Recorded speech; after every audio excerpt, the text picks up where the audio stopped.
দূর দূর, হঠাৎ করে কেন যে এত চুল ঝরছে বুঝতেই পারছি না। কতদিন হয়ে গেল চুল ওঠা আর থামছেই না। না, এমন হতে থাকলে তো মাথায় টাক পড়ে যাবে।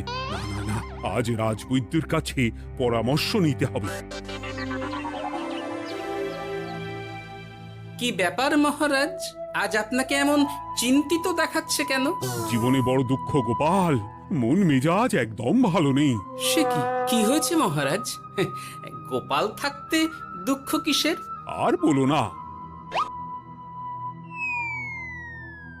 মাথার চুলগুলো আজকাল ঝড়ে পড়া পাতার মতো পটপট করে ঝরে যাচ্ছে। আমি তো জানি কেন এমন হচ্ছে, কিন্তু এখনই মুখ খুললে চলবে না। আর একটু বেশি বিপদ বাড়লে তখন মাঠে নামবো। তাই বলুন। এ তো খুব ছোট ব্যাপার, চুল ঝরলে টাক পড়বে, আর সেটা পড়া কত ভালো জানেন? কথায় আছে, যত বড় টাক তত বেশি টাকা। তুমি চুপ করো তো বাপু। যদি টাক থাকলেই টাকা হতো, তাহলে তোমার টাকা কোথায়? যেটা বোঝো না সেটা নিয়ে কথা বলো না। তাই না তাই, মহারাজের ঝরছে চুল, চিন্তার ভাঁজ মাথায়। গোপাল যতই চেষ্টা করুক, চিড়ে ভিজবে না কথায়। তোমরা সকলে থামো তো দেখি। ও রাজবৈদ্য, তুমি এর কিছু উপায় বলো। আগে মহারাজ, অনেক সময় দেহে ওই লৌহের পরিমাণ কমে গেলে এমন চুল ঝরে। আপনি বরং পালং শাক, ওই কিশমিশ, কলা ও আরো কিছু ফল আমি বলে দিচ্ছি, সেগুলো বেশি করে খান। আচ্ছা আচ্ছা আচ্ছা, তবে তাই করে দেখি।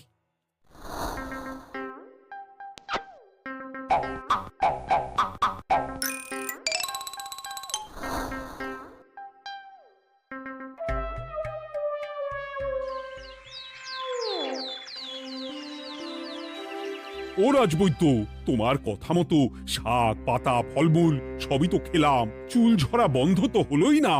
তো জানতামই এমন হবে। কিন্তু মহারাজ, এমনটা তো হওয়ার কথা নয়। কিন্তু হচ্ছে তো। আরে আমার সাধে চুল, কোথায় চলে গেলি সব? এর জন্য তুমি দায়ী। তুমি এর জন্য শাস্তি পাবে বৈদ্য। আমাকে আমাকে ক্ষমা করে দিন মহারাজ, এমনটা হবে এ তো আমি ভাবতেই পারিনি। কিছু মনে করবেন না মহারাজ, ছোট মুখে বড় কথা বলছি, কিন্তু সত্যি এখানে রাজবৈদ্যর কোনো দোষ নেই। ওকে শাস্তি দেওয়াটা ঠিক হবে না মহারাজ। দেখেছেন মহারাজ, গোপালের সাহসটা দেখেছেন? আপনার মুখের উপর কথা বলছে। তা বলি, তুমি যখন এতই বোঝো, তাহলে নিজেই একটা আস্ত লোহা খেয়ে দেখো না, তোমার মাথায় চুল গজাচ্ছে কিনা। ঠিকই আছে, এসব মূর্খের মতো কথা কেবল আপনার থেকেই আশা করা যায় মন্ত্রী মশাই। মহারাজ, আপনি বিচক্ষণ মানুষ, আমার শুধু অনুরোধ, আরেকবার ভেবে দেখবেন। ঠিক আছে, রাজবৈদ্যকে আমি শাস্তি দেব না, কিন্তু সকলের জন্য আমার একটা ঘোষণা আছে। কি ঘোষণা? আমার এই কঠিন সমস্যা যে দূর করে দিতে পারবে, তাকে আমি বিশেষ পুরস্কারে ভূষিত করব। এই তো পেয়েছি, এই সুযোগ কোনোভাবেই হাতছাড়া করা চলবে না। এবারের সমস্যাটা সত্যি বেশ কঠিন। কি করলে যে মহারাজের চুল পড়া বন্ধ হবে সেই উপায় মাথাতেই আসছে না। হঠাৎ করে কেন যে এমন হলো কে জানে।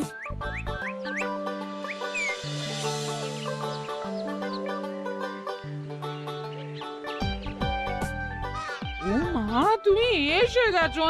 একটু বসো, আমি তেলটা মেখেই হাত ধুয়ে খাবারটা বাড়ছি। হ্যাঁ, সে ঠিক আছে, কিন্তু তুমি কিসের তেল মাখছো এটা? কি আবার মাথার চুলের তেল? এখানেও চুল, ওদিকে মহারাজেরও চুল ঝরে পড়া নিয়ে আমরা সবাই হিমশিম খাচ্ছি গিন্নি। আরে, মহারাজের অত সুন্দর কালো চুলগুলো ঝরে যাচ্ছে, এ তো ভারী দুঃখের কথা। সে আর বলতে। ওই জন্যই তো আমি বাবা মাথায় এই জড়িবুটি তেল মাখি। এতে চুলের গোড়া শক্ত করে, চুলকে ভালো রাখে, নতুন চুল গজায় সব। হ্যাঁ। কি কি বললে? নতুন চুলও গজায়? সত্যি? হ্যাঁ। বাহ, তাহলে আর চিন্তা কি? আমাকে এই তেলটা একটু দিতে পারবে গিন্নি? মহারাজকে দিয়ে আসি। উনি বলেছেন যে ওনার সমস্যা দূর করতে পারবে তাকে উনি পুরস্কার দেবেন। উমা, এই তাই নাকি? এ তো দারুণ ব্যাপার গো। নাও নাও নাও, তেলখানা নিয়ে মহারাজকে কাল দিয়ে এসো তাহলে। আর জানিয়ে দিও, দিনে 2 বার কিন্তু তেল মাখতেই হবে। হ্যাঁ, আচ্ছা, ঠিক আছে।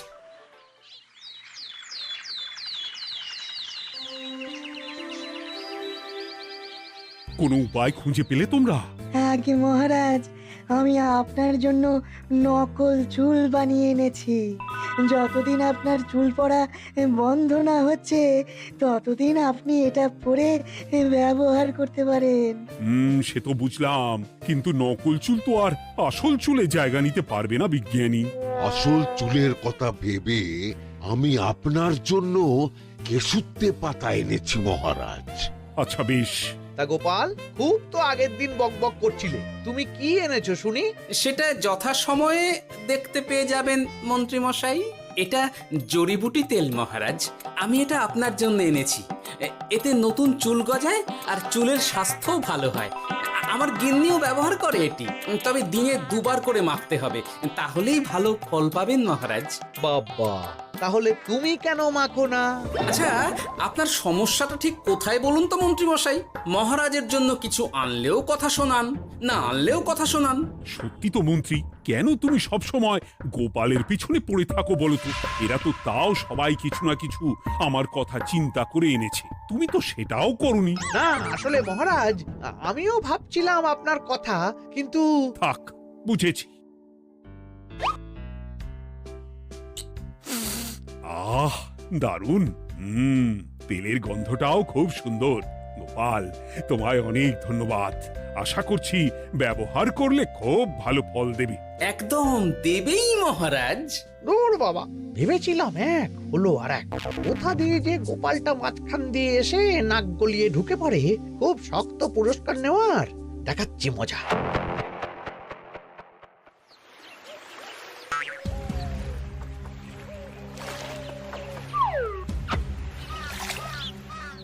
এবারে গোপালের তেল দিয়েই সব কিছু তোলপাড় করব।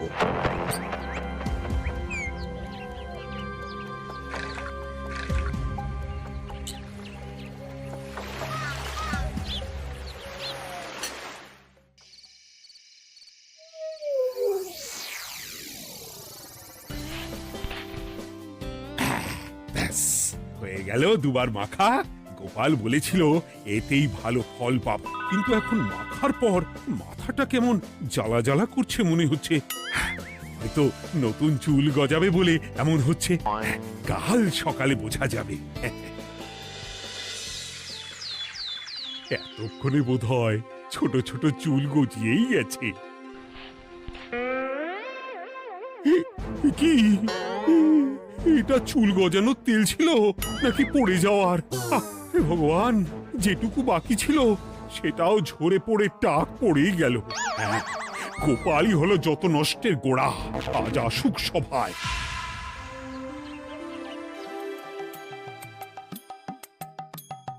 এই যে এখন এলেন উনি।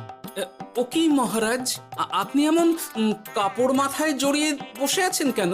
তুমি আর এমন প্রশ্ন জিজ্ঞাসা করো না গোপাল, তোমার দয়াতেই মহারাজের এমন অবস্থা। মানেটা আমি তোমায় দেখাচ্ছি, দাঁড়াও। এই যে গোপালের দেওয়া তেল মেখেই আমার এমন হয়েছে, আর তার জন্য আমি তোমাকে কোনোদিনও ক্ষমা করব না গোপাল।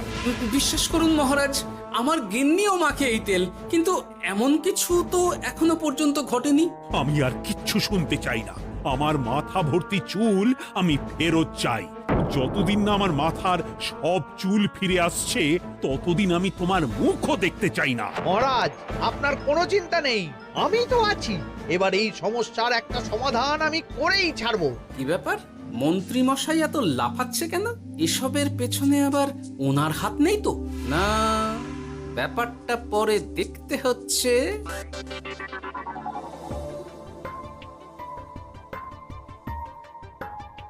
আমি বলি কি মহারাজ, এই সময়টা বরং আপনি নকল চুলটা মানে পরচুলা ব্যবহার করুন। হ্যাঁ, অগত্যা, কিছু তো একটা গন্ডগোল আছেই। গিন্নিও তো রোজ মাথায় তেল মাখে, কই এমন তো হয় না। মন্ত্রী যদি কিছু করেও থাকে তাহলেও হাতে নাতে ধরবো কিভাবে? ও কি গো গোপাল দাদু, এখন এই সময় তুমি রাজসভা ছেড়ে এখানে? তোদের দাদু আর রাজসভায় যাবে না রে? কি বলছো গো? কেন? আর কেন, বিনা দোষে এমন শাস্তি। তোমায় শাস্তি দিয়েছে, তুমি শুধু বলো কে তোমার সাথে কি করেছে, বাকিটা আমরা বুঝে নিচ্ছি। আচ্ছা বলছি, কৃষ্ণনগরের মন্ত্রী মশাইয়ের বাড়িটা কোন দিকে একটু বলতে পারবেন? কৃষ্ণনগরে নতুন নাকি? আগে তো আপনাকে কখনো দেখেছি বলে মনে পড়ছে না। হ্যাঁ, আমি এখানে থাকি না, আমি এখানে আমার কাজে এসেছি, তাই মন্ত্রী মশাইয়ের বাড়ির ঠিকানাটা যদি একটু বলে দেন। নিশ্চয়ই, এ পথ দিয়ে সোজা চলে যান, তারপর কিছুটা ডান দিকে গেলেই পেয়ে যাবেন। আচ্ছা, অনেক ধন্যবাদ। ভিন গাঁয়ের লোক মন্ত্রী মশাইয়ের বাড়িতে, ব্যাপারটা বেশ সন্দেহজনক লাগছে। এই এই গুলটে ন্যাপলা, তোরা তোরা দুজন একটু আড়াল থেকে দেখতো লোকটা মন্ত্রী মশাইয়ের বাড়িতে ঠিক কি জন্য এসেছে, তারপর আমায় খবর দিস। ঠিক আছে গোপাল দাদু। তোমার আবার এখানে আসার কি দরকার ছিল? আমি তো বলেছি যে আমি ঠিক গিয়ে তোমার পাওনা গন্ডা মিটিয়ে দেবো। মিটিয়ে দেবে? কতদিন হয়ে গেছে জানেন? দেখো, হয় আমার কীটনাশক আর সার সব ফিরিয়ে দিন, নয়তো আমার জিনিসের দাম মিটিয়ে দিন। কীটনাশক, সার আর কি করে ফেরত দেবো বলো? ও তো সব পুকুরের জলে মিশে গেছে। ওসব আমি জানি না, আমার পাওনা গন্ডা মিটিয়ে দিন, ব্যাস। চল চল, এখনই তাহলে গোপাল দাদুকে গিয়ে সব জানাই। চল চল। দাদু, ও গোপাল দাদু। তোরা এসে গেছিস? আয় আয় আয় আয় আয়। মন্ত্রী মশাইয়ের মুখ থেকে অনেক খবর পেলাম। তাই নাকি? কি শুনি? মন্ত্রী মশাই ওই লোকটার কাছ থেকে অনেক কীটনাশক সার নিয়েছে, কিন্তু এখনো জিনিসের দাম মেটায়নি। হ্যাঁ, ওই জন্যই তো মন্ত্রী মশাইয়ের উপর লোকটা খুব লেগেছিল, হুমকিও দিয়েছে 1 সপ্তাহের মধ্যে জিনিসের দাম সব মিটিয়ে দিতে হবে। তাই নাকি? কিন্তু কীটনাশক সার নিয়ে মন্ত্রী মশাই কি করবে? সেটা তো বলতে পারবো না দাদু। তবে হ্যাঁ, মন্ত্রী মশাই ওই লোকটাকে বলছিল যে ওই সব কীটনাশক সার পুকুরের জলে মিশে গেছে। কি বললি? পুকুরের জলে?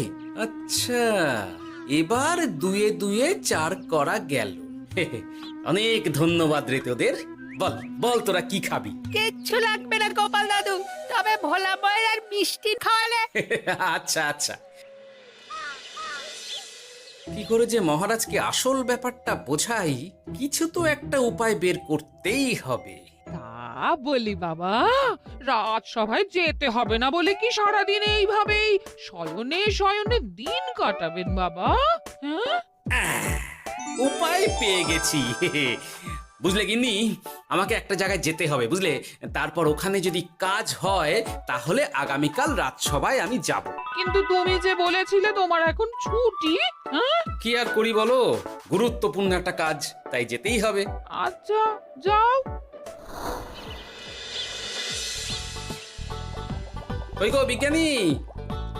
আরে গোপাল যে, বলো। এই যে বিজ্ঞানী, একটা বিশেষ দরকারে তোমার কাছে এলাম, বুঝলে? হ্যাঁ, বলোই না। আচ্ছা, এই দূষিত জলকে কিভাবে আবার পরিশুদ্ধ করে বলতে পারবে? কেন পারবো না? এই জলের মধ্যে একটু চুন আর ফটকিরি দিয়ে দিলেই জল আবার দূষণমুক্ত হয়ে যাবে। তবে ওগুলো দেওয়ার পর কিছুদিন সেই জলকে ব্যবহার করা বন্ধ রাখতে হয়। হ্যাঁ। আচ্ছা আচ্ছা, অনেক ধন্যবাদ, আসি তাহলে। হ্যাঁ,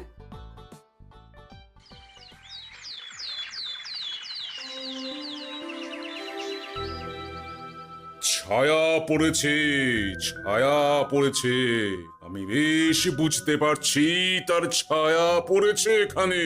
কার ছায়া পড়েছে? আজকাল তোর মাথা থেকে অনেক চুল ঝরে পড়ছে, তাই না? আগে হ্যাঁ সাধু বাবা, আপনি একদম ঠিক কথা বলেছেন। ও বাবা, আবার কোথা থেকে উদয় হলো? আরে আমি একা গিয়ে সেই স্নানের পুকুর পরিদর্শন করতে চাই। যথা আজ্ঞা বাবা।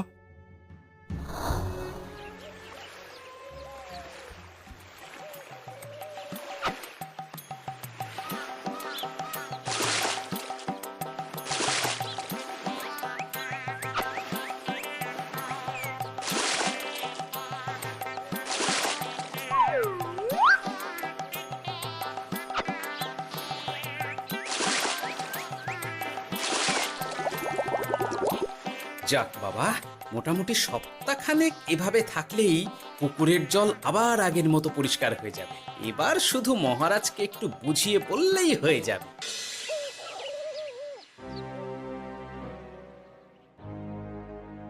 কি বুঝলেন সাধু বাবা? আমার অনুমানটাই ঠিক ছিল।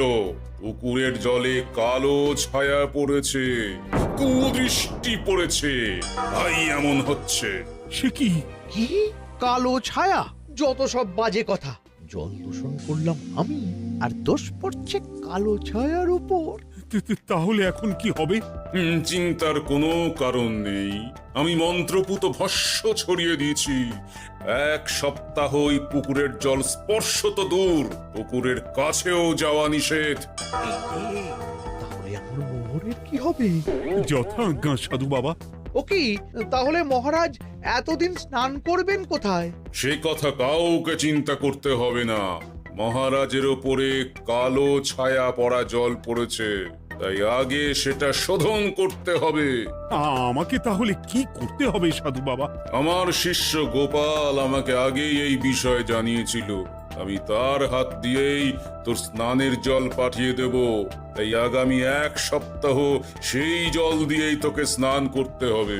কি গোপাল? দেখছো তো মন্ত্রী, গোপাল আমাকে কত ভালোবাসে। আমি ওকে কত কথা শোনালাম, কিন্তু না না না না, কাল থেকেই আমি আবার গোপালকে রাজসভায় ডেকে আনবো। আমি আসছি, আমার কাজ হয়ে গেছে। আর হ্যাঁ, তোর স্নানের পুকুরের চারিদিকে প্রহরীর বন্দোবস্ত কর। কাক পক্ষীও যেন ওখানে প্রবেশ করতে না পারে। আচ্ছা বাবা, আচ্ছা।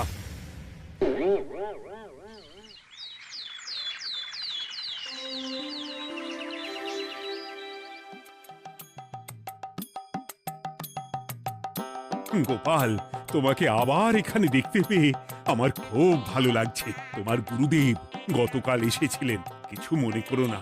না বুঝেই তোমাকে অনেক কথা শুনিয়েছি। না মহারাজ, আমি জানি আপনি আমাকে খুব ভালোবাসেন, তাই আমি কিছু মনে করিনি মহারাজ। এই নিন, আমি আপনার স্নানের জল এনেছি। হ্যাঁ হ্যাঁ হ্যাঁ, দাও দাও দাও।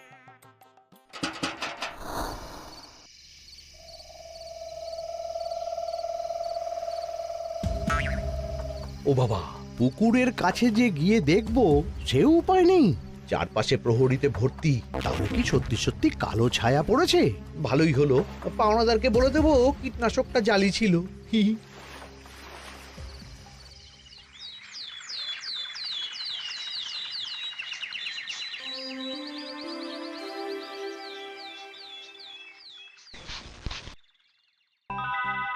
এই তো আমার সেই পুরনো কালো চুলগুলো আবার ফিরে এসেছে। আহা, কি যে আনন্দ হচ্ছে দেখে। আজ 1 সপ্তাহ সম্পূর্ণ হলো। গোপালের জন্য আমার স্নানের পুকুর থেকে কালো ছায়া দূর হয়েছে। আমাকে এই সমস্যা থেকে দূর করার জন্য আমি গোপালকে 100টি মোহর উপহার দিতে চাই। ধন্যবাদ মহারাজ। দূর, আমার আর ভালো লাগে না। সব সময় গোপালই মোহর পায়, এটা তো আমার পাওয়ার কথা ছিল। এদিকে আজকে পাওনাদারও আসবে।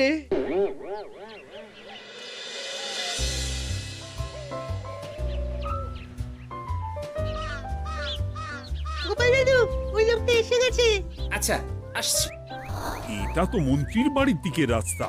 আমরা তাহলে ওদিকে কেন যাচ্ছি গোপাল? আপনার পুকুরের আসল রহস্যটা কি সেটা আপনি জানবেন না মহারাজ? মানে? নিজের চোখেই দেখুন, তাহলে বুঝতে পারবেন। আর একটু সময় দাও আমায় ভাই, এমনিতেও তোমার কীটনাশক কোনো কাজের নয়। কি এখন এসব কথা আর একদিনও সময় দিতে পারছি না। একটু বোঝো, একটু। সব আমি মহারাজের পুকুরের জলে মিশিয়ে দিয়েছি। মন্ত্রী, তুমি তাহলে সেই কালো ছায়া? মহারাজ, আপনার পর্দা ফাঁস হয়ে গেছে মন্ত্রী মশাই। তুমি তাহলে সবটা জানতে? একদম প্রথম থেকে। এই রে, খুব জোর ফেঁসেছি। এদিকে পাওনাদার, ওদিকে মহারাজ, এইখান থেকে কেটে পড়তে হবে। ই! গন্ডগোল করে আবার পালানো হচ্ছে কবে রে? বলো, কেন করেছিলে? মহারাজ, আমি ভেবেছিলাম আপনার সব চুল উঠে গেলে আমি আপনার কাছ থেকে চুল গজানোর ওষুধ দেওয়ার নামে অনেক টাকা লুটবো। কিন্তু সেই ভাবনা ভাবনাই থেকে গেল, সেগুড়ে যে বালি হয়ে গেল। ভাবা যায় চুলের জন্য চুলোচুলি, হ্যাঁ?